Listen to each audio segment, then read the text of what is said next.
Hi, this is Vicki with Crafting for Fun. Today I'm going to show you how I made this super cute window frame card. This card was made using a window frame die and just some little flower punches and leaf punches and actually a doily to make the curtains. I also used an embossing folder to texturize the background of this card to make it look like a worn old brick wall. Super easy card to make. You can experiment with things that you have in your own stash. I will tell you which products and supplies I used, but the things that I used are by no means the only way to achieve an effect like this. This would be an awesome welcome to the neighborhood card, or thank you for your hospitality, or welcome home to somebody who's been sick or in the hospital, or I'm thinking about you, or gee, we need to talk, or just, you could add all kinds of sentiments. So include a liner in your card and add the sentiment of your choice. So let me show you what supplies you'll need in order to make a card like this, and I'll show you how to put this card together. To create today's card, you'll need the following items. I'm using a piece of cardstock in the color Tip Top Taupe, but whatever background color you want to use, you'll need a piece of cardstock 4 1/4 by 11 inches that has been scored at 5 1/2 in the center. You'll need a piece of white cardstock to create the window frame, and this piece is 4 1/4 by 5 1/2, but it just needs to be large enough to cover whatever die you're using. I'm using a piece of early espresso cardstock. This piece is 2 3/4 by 3 3/4, and then I have scraps of old olive and calypso coral to create my leaves and my flowers. And then I'm going to be using a piece of corrugated cardstock, and I'll talk a little bit more about this when I come to it, to create my window box, but you could certainly use just regular cardstock as well. In addition to these items, you'll need some kind of a embossing folder to create a background for your card.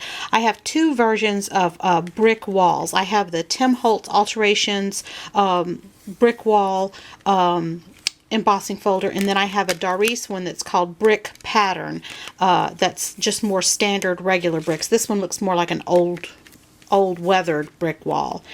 I am going to be using the Tim Holtz Alterations window frame die. It has a die for a window and then a window box, but any window frame die would work. Stampin' Up! Has a lovely window frame and window box die, and I believe that just about all of the die companies, even Doris, make window frames. Some of them are different shapes, so you could experiment with whatever you have in your possession.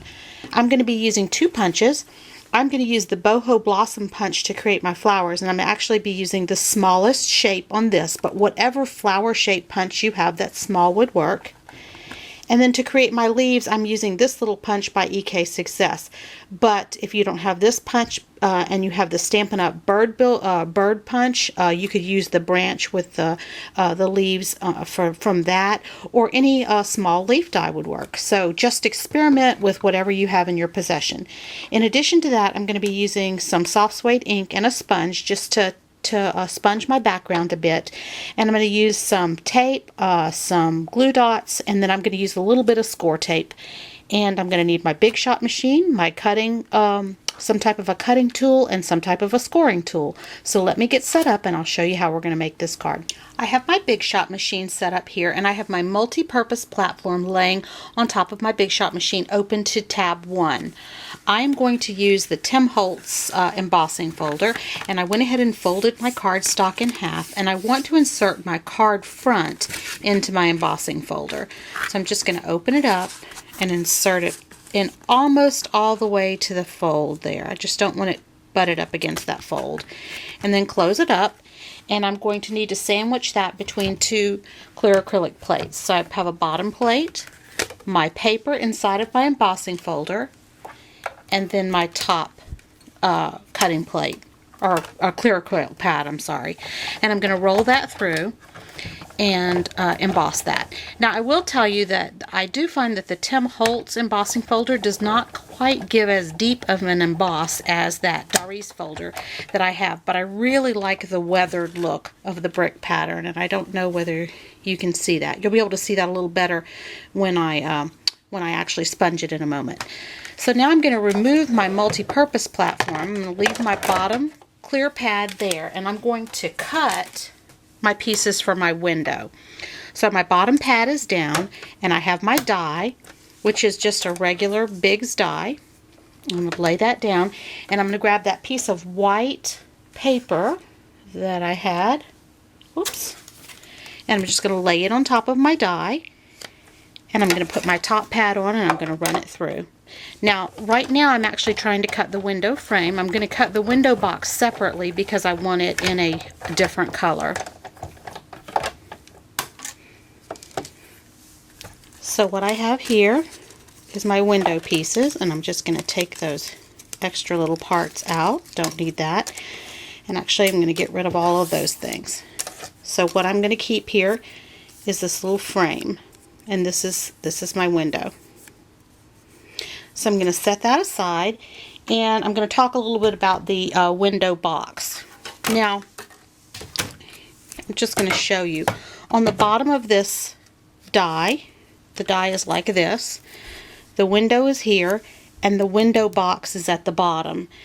What I did was I took a piece of paper from this, the corrugate neutral stack, which is from Die Cuts with a View, and this looks just like you would think. It looks just like corrugated cardboard, and it comes in a whole rainbow of colors. There's greens and several shades of browns and grays, but it's basically just a corrugated paper. And what I did was I cut a piece of that just about 1.5 inches wide, and I laid it over the area here where this window box is. And I cut this piece out. Now you would think that running it through would flatten out the texture, but you can see it does not flatten out the texture. So here is my piece for my window box, and I'm going to save that. And in this case I have the little corrugations running horizontally across the die. So let me move my Big Shot machine out of the way, and we'll continue. Okay, so the first thing I want to do is set all those other pieces aside, and I want to sponge the card base just to give a little more depth to my project. So I have the soft suede die and a sponge, and I don't want to be real heavy-handed. I'm going to start in the center there just to see how much ink I have on, and I'm going to kind of go around. I may need to get a little bit more. Now you have to remember that the center of this is going to be covered up, and I don't want it to be completely uniform because I want it to look like an old weathered, dirty brick wall. Kind of getting those edges a little bit. I'm not worrying too much about covering it uniformly. So there we go. I think that's probably enough. And again, this whole center portion is going to be covered by that window.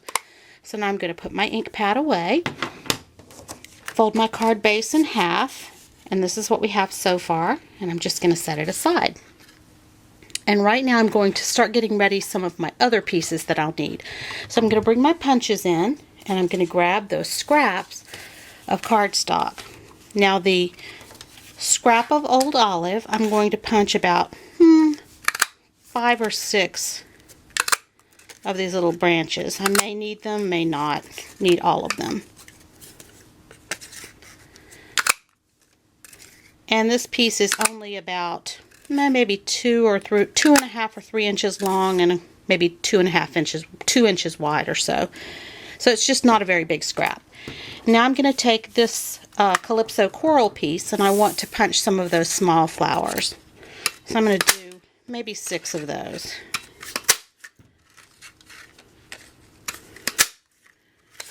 Trying to be conservative with using my paper here. And one more. There we go. Have some little bits and pieces extra in there. So now I have all of my parts. So what I'm going to do is I'm going to take this window box piece, and I'm going to turn it over. There's a smooth side. And I do want to mention that if you are cutting this corrugated paper on your Big Shot machine, you'll want to lay the smooth side down against the blade of whatever you're trying to cut with. You'll get a better cut that way. You don't want to cut against the corrugated side. So I'm going to put a piece of score tape along the top of my window box shape, just like that. And the reason I'm doing that is I want to have something to be able to stick my leaves on. So I'm going to go ahead and remove the liner from that piece of score tape. Now you could easily use glue or tape runner or whatever, and I'm going to turn that over and I'm going to begin arranging my leaves however I want them to be in my window box. And I just do, some on either end, kind of hanging over, and maybe one kind of in the center. And then I kind of vary the direction, not all of them going the same way, because you know when you're growing real plants, nothing ever... And you can rip off just little parts if you want just a little bit. And maybe one more. Do a little bit of this one there. Okay, so I have my plants in my window box, and now I'm going to go ahead and attach that to my window. So I'm going to go ahead and take another piece of score tape, and I like to go over the edge of those in the back, and then one more piece down near the bottom, just so I have really, really good contact with my window. And now I'm going to go ahead and remove the liner. And there's nothing magic about score tape. Any good adhesive would do. I'm just making sure that whatever adhesive you do choose to use, just make sure you're very generous with it. I'm going to move this aside and bring my window back. And oops, one thing I do want to do is this particular window die has this little dimension on the bottom. I'm going to go ahead and take that off, because that way I don't have to worry about matching anything up to it. And now I'm going to take my window box die and I'm going to just line it up so that it's right along the bottom of my window. Nothing is attached to my card yet. It looks just like that. So now I'm going to take my little flowers and I'm going to go ahead and give those a little dimension. So I'm going to grab a spongy mat here, and those little orange flowers, and I try to do about 5 or so. Do an odd number. So I've got 5 little flowers here, and this is perfect for mini glue dots. So I just have my mini glue dots there, and I'm going to take something, and in this case I'm going to take a broken paper piercer.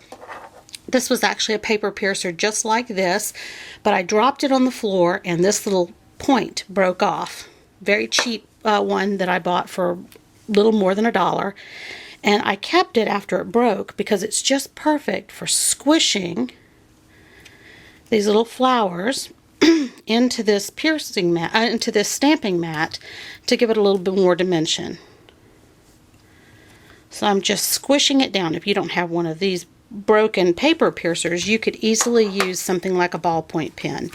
Now I'm going to take my paper piercer and put a mini glue dot on the back of each flower so I can stick them in my window box. So you want to arrange them however you think they look best, and you can go back and give them a squish down later.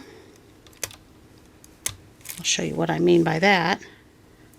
You want to arrange them however you think they look best, but you don't want them to all be at exactly the same height. So you'll want to do some low and some high, because nothing in nature occurs in straight lines. And maybe one over here. And I have one. Try to get them some close together, some spaced further apart.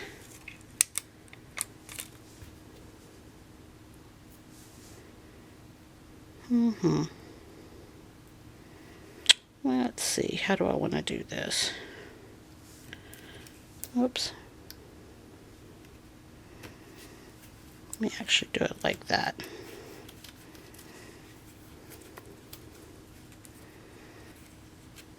Okay, now I'm going to take that pokey thing again and kind of give them all a good press down so I know my glue dots have made very good contact. And I'm going to come back and work on this window here again in a moment. Now, one thing I did completely forget to tell you that you will need a paper doily in order to make your curtains. So let me grab my paper doilies and I'll show you how we do that. Okay, to create our curtains for our window, we're going to be using doilies. These are just regular 4-inch Wilton doilies. There are 30 of them in a pack. They're very inexpensive. I actually raided my kitchen in order to get these. But there are lots of companies that make doilies. Doilies are enormously popular in scrapbooking and paper crafting. Bow Bunny makes them, Stampin' Up! Makes them, lots and lots of companies make them. But this is just one of those really inexpensive doilies. And I'm going to move my window aside for a moment, grab my paper cutter, and show you how we're going to cut this so that it works as curtains for our window. So I have my paper trimmer here, and what I do is I just fold my doily in half, but I want to fold it in half in such a way that it's symmetrical. So I need to line up the little pattern so that I've got the edges meet. I want to fold it in half, and I'm going to lay it on my paper trimmer, and I'm going to cut off about 1/2, maybe a little less than 1/2 inch, somewhere between 1/4 and right smack between 1/4 and 1/2. It's not an exact science. So I cut off about 3/8 of an inch. I'm just going to throw that piece away. And now I have two pieces that are like this. I don't need them to be quite that long, so what I'm going to do, again, I'm going to put them together so that they are symmetrical, and I'm going to take about 1 inch off of the length. Oops, didn't get a very smooth cut there, but I can still use these. So now I have two pieces that look like that. I'm going to take my doilies, and I want to use with the flat edge along the outside. I'm going to put it in my window, and you see it looks like one side of a pair of curtains. Now I'm going to take the other one, and with the flat edge along the outside, I'm going to do the same thing. And I will have to trim some more, but I want to lay them in there so that they look about symmetrical. So what I like to do is turn my window over, run a bead of tape or glue along the top, pick the whole thing back up, and put my first set of curtains in place. And I want them to go about to that center point in the window. And the length, you can decide how long you want them to be or how short you want them to be.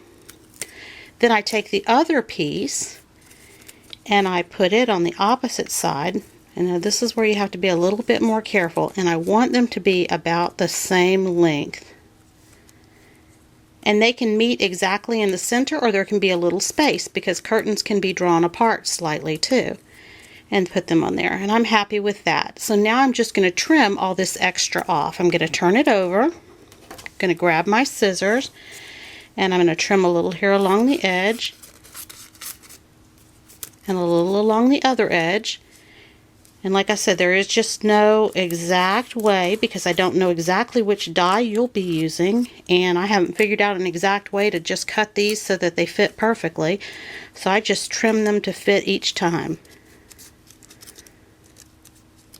And that seems to work. And if you've got any extra there, you can just make sure that it's tucked over the edge. So there we go. We have our curtains. So now what I'm going to do is I'm going to grab that 2 3/4 by 3 3/4 piece of early espresso cardstock, and I'm just going to tape that in place along the back, and that will just give us kind of a blackout effect. So